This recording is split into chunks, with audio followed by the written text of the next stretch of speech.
Yes, that's good. Hello, hi, Sophie here. And it's been a while, hasn't it? I've missed you guys. But I've been super busy lately doing my new job with Chrono Hunter, and it was crazy at Watches and Wonders last week.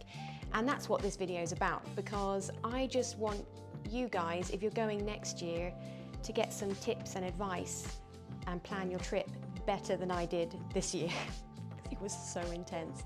And there's so much to do and so little time. So on that note, let's go.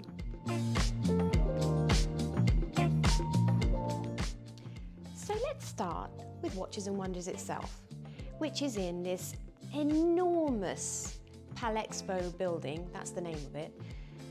And it's quite overwhelming when you walk in for the first time, because you see all these names, you see very elegant, glamorous people walking around, and lots of watches behind glass.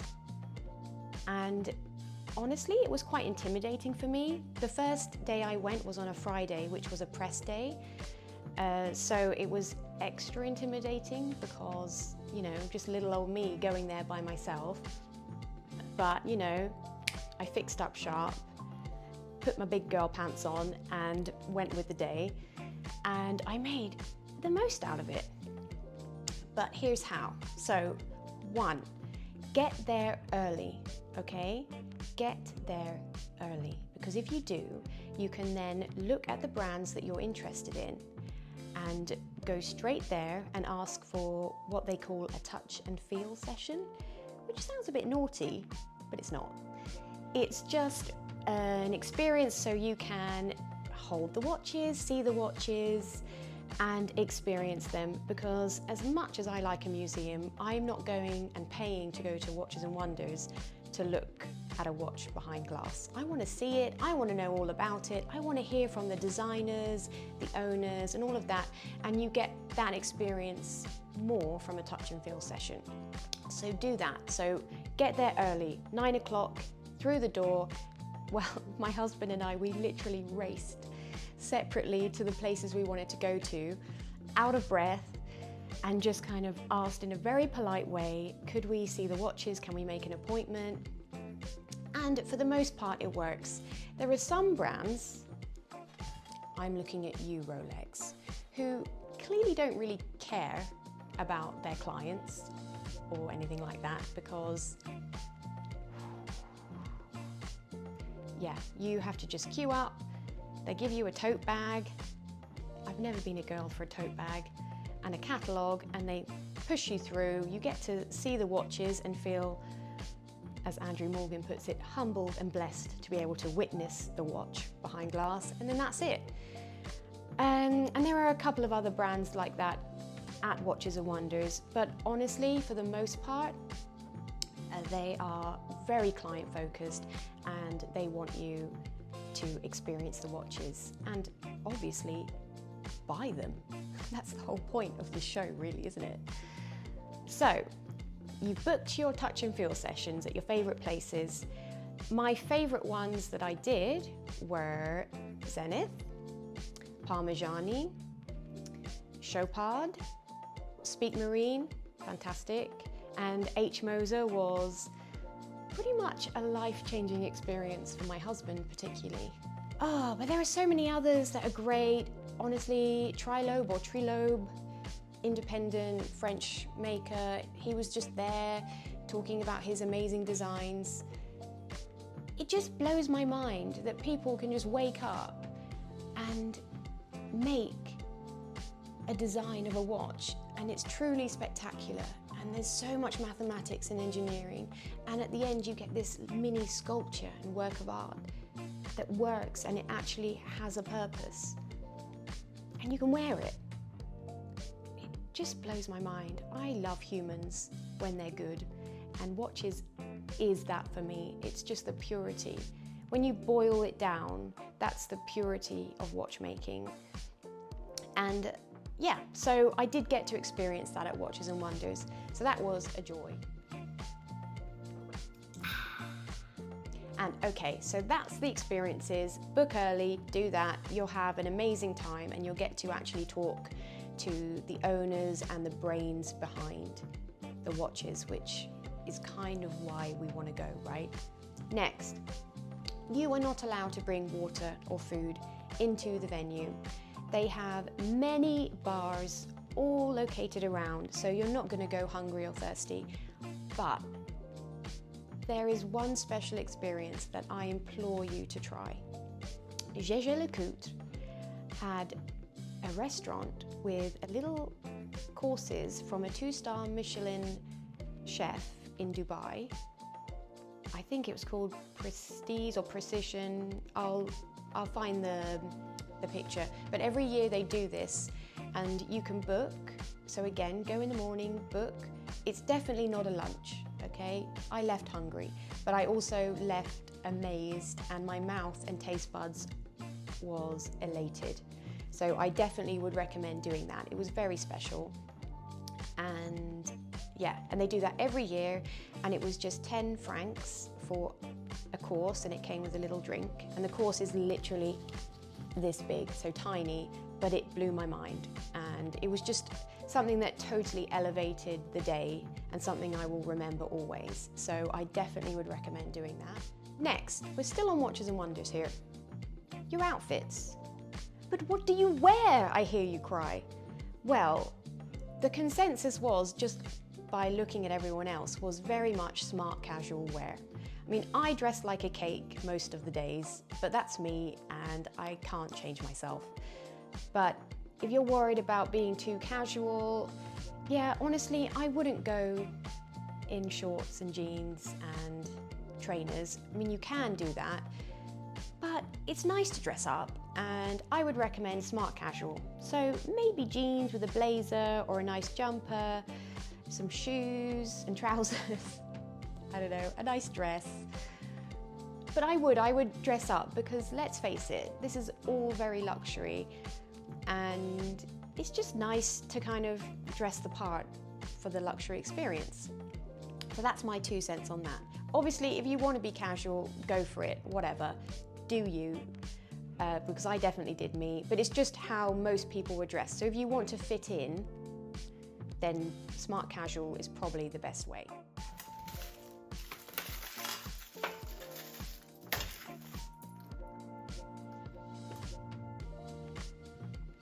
Okay, so it's time to talk about what else there is around Watches and Wonders, because there's not just Watches and Wonders.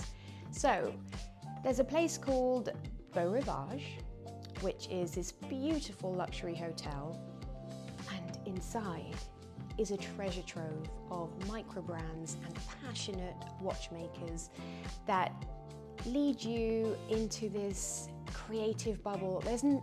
The energy at Beau Rivage was palpable.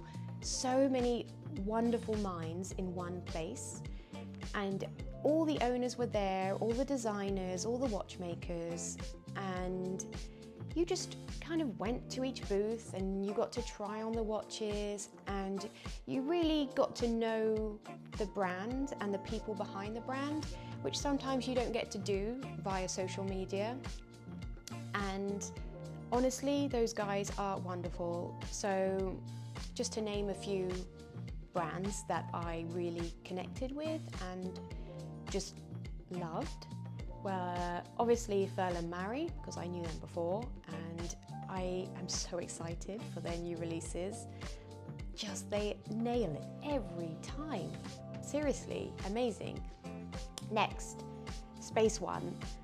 And I just want to say a little story, because my husband and I, nearly bought a Space One when it was called Argon or Aragon.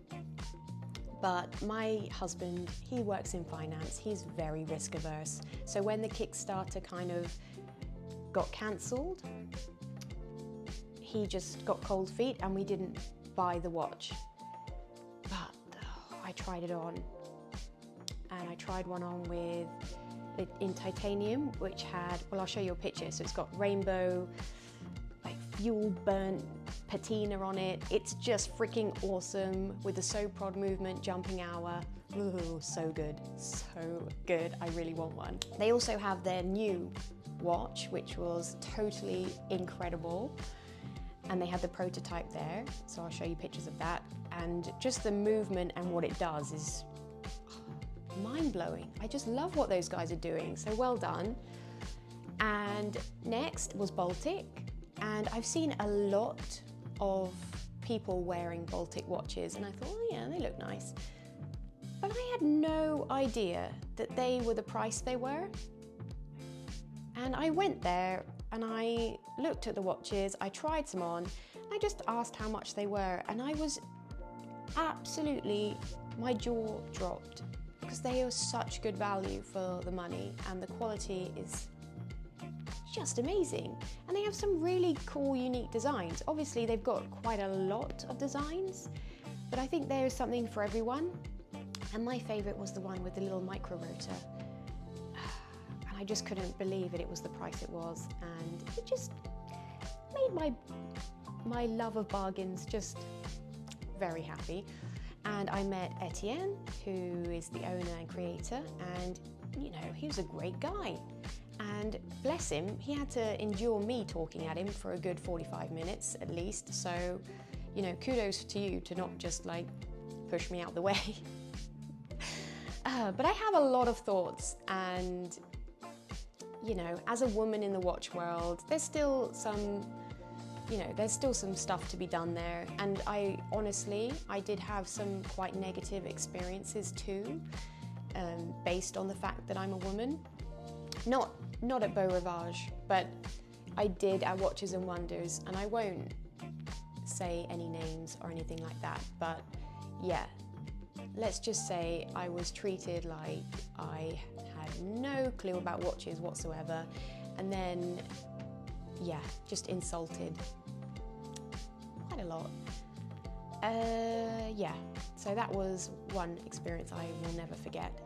But it just makes me more passionate and more enthused to sort this stuff out, because it's 2024 for goodness sake, and just because I like dressing up like a cake and I'm a feminine woman doesn't mean I don't know about watches or want to know about watches. It's just very bizarre to me, but there you go. So still some work to do there. So anyway, sorry Etienne for bombarding you, but great watches, great guy, and I totally understand why they're so successful in the microbrand sphere. So next was Doxa. So I went upstairs and I went to Doxa, and I've been admiring them from afar. I think they're fantastic watches, but in the flesh, my goodness, they are such great quality and just so much fun. And now they have the 39mm. I'm in. I want to try one of those. I want to get proper hands-on with it. Imagine a bright orange or yellow. Oh, they have the turquoise and the emerald green. Oh, I love them all, and just well done. Well done. So I'm excited about Doxa too. But there are so many brands at Beau Rivage that were just fantastic. But let's move on to Time to Watch, which is in another location entirely from Beau Rivage, but 100% worth going to, because there are more micro brands and small independents, and just so many passionate people who love what they're doing, and they have some really fantastic watch brands there, including my faves from Fears. Hi Nicolas, hi Laurience. And I got to try on more pieces from them, which I loved. I'm just holding out hope for a 36mm watch so I can give them all my money. And companies like Beau Blue, which I had no idea existed. They're a Parisian brand, and I just love their design language. I really enjoyed what they were doing.